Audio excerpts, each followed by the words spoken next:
어느 시골 마을에 작은 농가가 있었다. 그곳은 오랜 세월 동안 사람의 손길이 닿지 않은 너무나도 고요한 장소였다.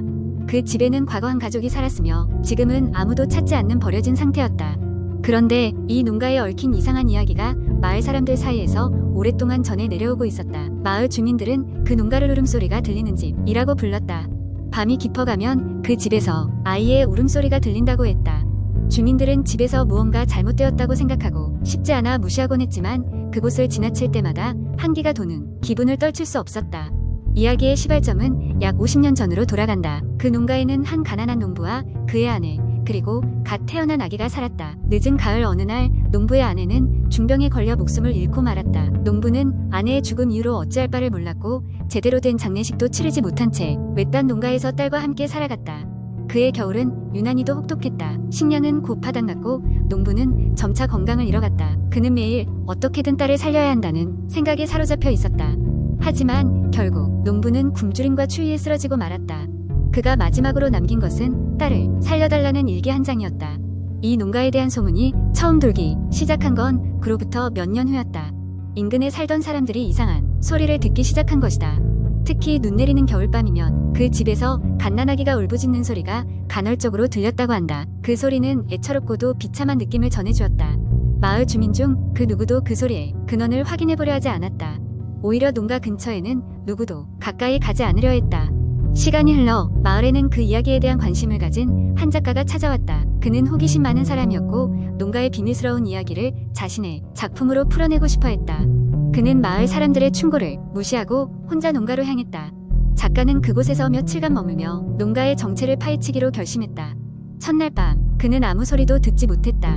텅 빈 방 안에서 홀로 침묵을 견뎌야 했다. 하지만 이틀째 되는 밤 그는 분명히 아이의 울음소리를 들었다. 그 소리는 마치 바로 귀 옆에서 들리는 것처럼 선명했다. 작가는 무언가 비정상적임을 직감하고 녹음 장치를 준비했다. 셋째 날 작가는 그동안 일어난 일을 기록하기 시작했다. 이상한 점은 아이의 울음소리가 들리면 들릴수록 하늘은 점차 어두워지고 눈바람이 더욱 거세진다는 것이었다. 작가는 이 모든 것이 단순한 우연이 아니라고 느끼기 시작했다. 시계가 자정을 넘긴 후에는 울음소리가 이전보다 더욱 처절하게 들려왔다. 그 순간 작가는 찬바람에 창문이 열리며 어린아이의 환영이 자신의 앞에 나타나는 것을 보았다. 그 아이는 그저 울고 있었고 작가는 두려움 속에서 어찌할 바를 몰랐다. 그는 손에 든 펜을 떨어뜨리고 말았다.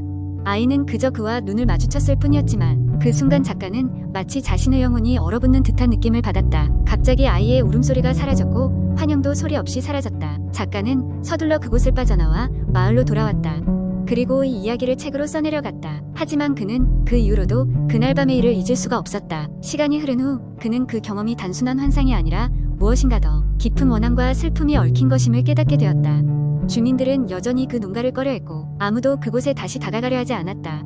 그저 한 가지 분명한 것은 그 농가에는 여전히 무언가 미처 풀리지 않은 사연이 존재한다는 것이었다. 그리고 그 사연은 밤마다 아이의 울음소리로 그곳을 지나가는 이들에게 전해지고 있었다. 두 번째 이야기한 인터넷 게시판에서 유난히 많은 조회수를 기록한 이야기가 있었다.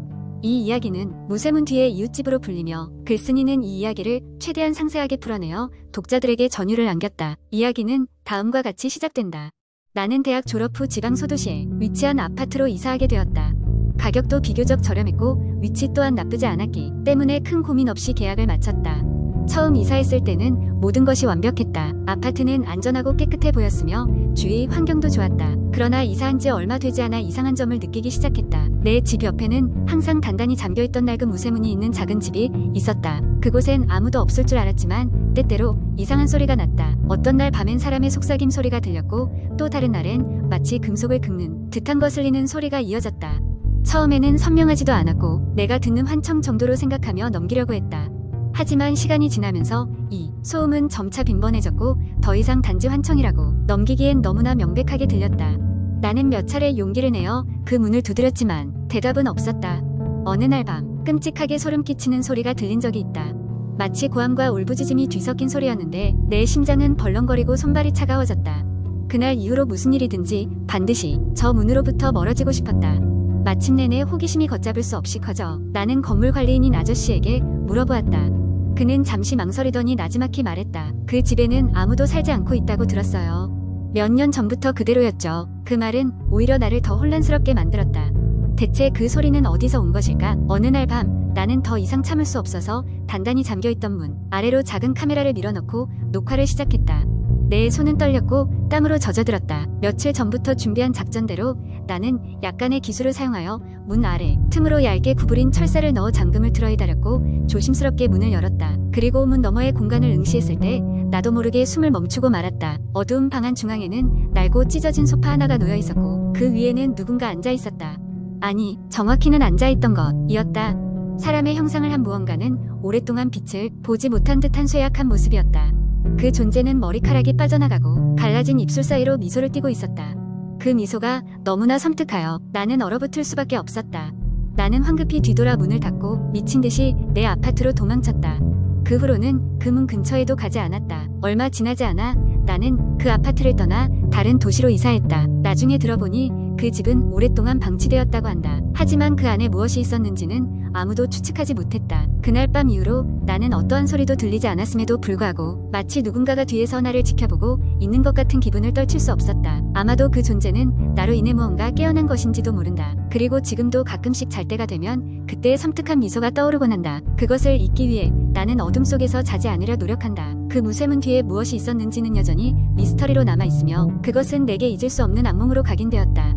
세 번째 이야기. 나는 대학교 도서관에서 밤늦게까지 공부하는 것을 좋아하는 평범한 대학생이었다. 조용한 환경과 적절한 긴장감이 나를 집중하게 만들었다. 어느 날 마감이 얼마 남지 않은 리포트를 위해 새벽까지 도서관에 남아 있었다.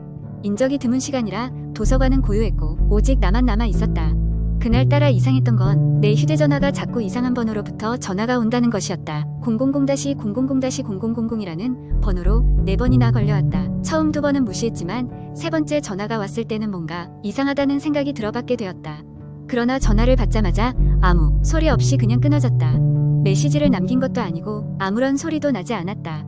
그저 뚝 하는 여운만이 남았다. 이상한 기분이 들어 조금 소름이 돋았지만 깊게 생각하지 않기로 했다. 리포트를 끝내고 집에 돌아가기 위해 짐을 챙겼다. 밖은 이미 새벽 4시를 훌쩍 넘어 있었고 거리엔 사람 한 명 보이지 않았다.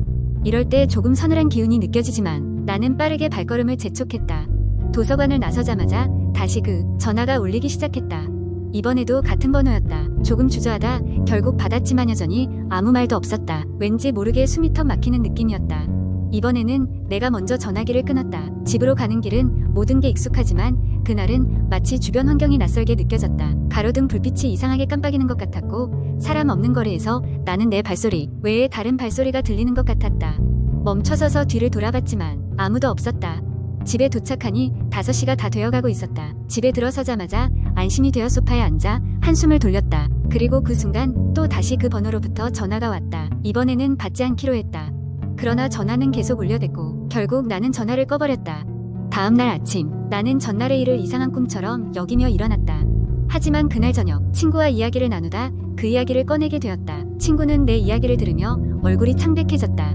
그 번호 인터넷에서 좀 유명한데 가끔 사람들한테 악의 없는 장난 전화가 올 때 사용하는 가짜 번호라고 해. 근데 가끔 그 번호가 실제 아는 어떤 것과 연결되어 있다는 소문도 있더라고. 그냥 듣고 넘길 만한 이야기는 아니야.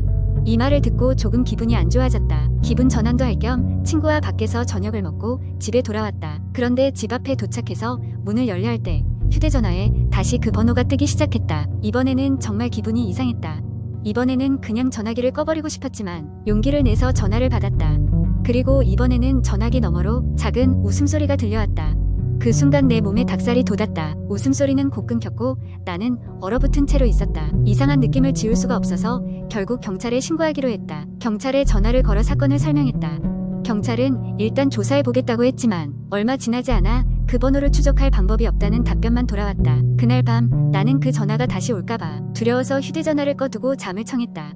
그러나 꿈속에서까지 그 웃음소리가 들려오는 것 같았다.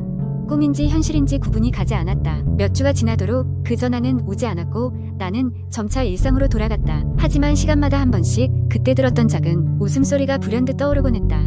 그리고 그 소리는 분명한 경고처럼 내 머릿속에서 맴돌았다. 이후로도 나는 그 전화에 대해 더 이상 듣지 못했다. 그러나 가끔씩 새벽녘에 깨어날 때면 내 방 안 어딘가에서 희미한 웃음소리가 들리는 것만 같았다. 나는 그것이 그 전의 상상일 것이라며 애써 무시하려고 했다. 그렇지만 여전히 그날의 기억은 결코 쉽게 지워지지 않았다. 비 오는 날 밤 창문 아래에 앉아 멍하니 밖을 쳐다볼 때면 그 전화가 다시 올 것만 같은 묘한 불안감이 엄습했다. 그 웃음소리는 또 다른 전화를 통해 나를 찾아올 것만 같았다.